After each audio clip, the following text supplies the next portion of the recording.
Hi, I'm David Zimmerman and I'm a representative for Stübben. So today I want to talk to you about conditioning. So conditioning is different from saddle cleaning. When our saddle is dirty, we need to clean it either with a mild soap or a glycerin soap. Once the saddle is clean, then we need to condition it. What it means is that we need to give it moisture in order for the leather to stay soft and supple. The leather being soft and supple will then last longer. What you always want to avoid, like with skin, is to have dry leather. Once you have dry leather, the friction from the rider's legs or just from the stirrup leathers against the leather will end up damaging the leather. So the conditioner can be compared to a moisturizer. We put it on the hide, and by letting it go inside, we then have the leather become softer, more supple, and we help ensure its durability. So I'm just going to show you how we do that. Okay, so the first step is the same as with the pH neutral soap or the glycerin soap.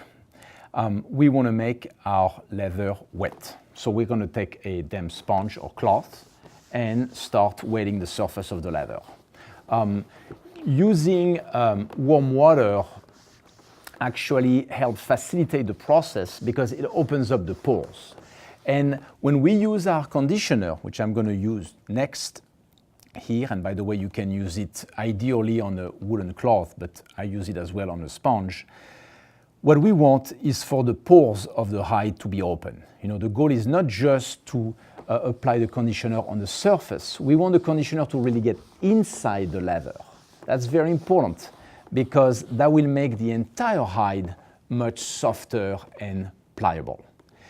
The next thing is we want to use that conditioner everywhere on the saddle, not just on the surface. Okay? If I make the leather wet on the surface and underneath the flap, and then I use my Hamanol and I work it in, you will see that the leather is going to be extremely soft. And that's an important step. To keep in mind when you're breaking in your saddle. It makes the break-in period go much faster.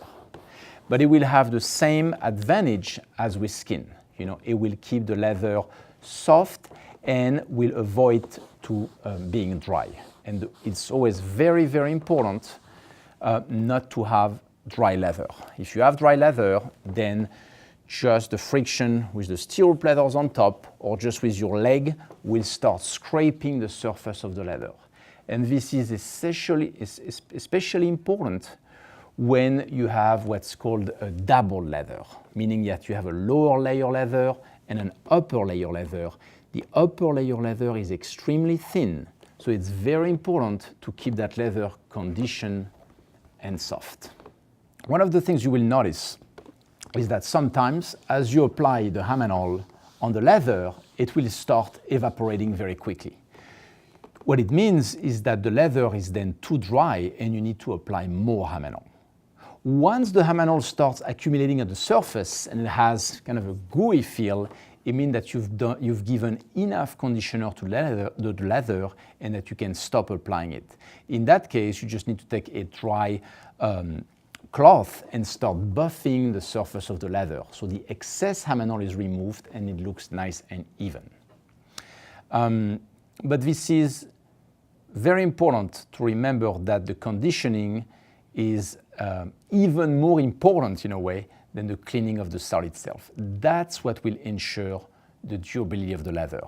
I have had saddles myself which were made with extremely soft leather, but which lasted years and years because I always apply the conditioner on top of it to always keep the leather soft and supple. Same as you would with your skin and if you apply a moisturizer on a daily basis. But if you have any questions about the Hamanol, go to ridingwarehouse.com.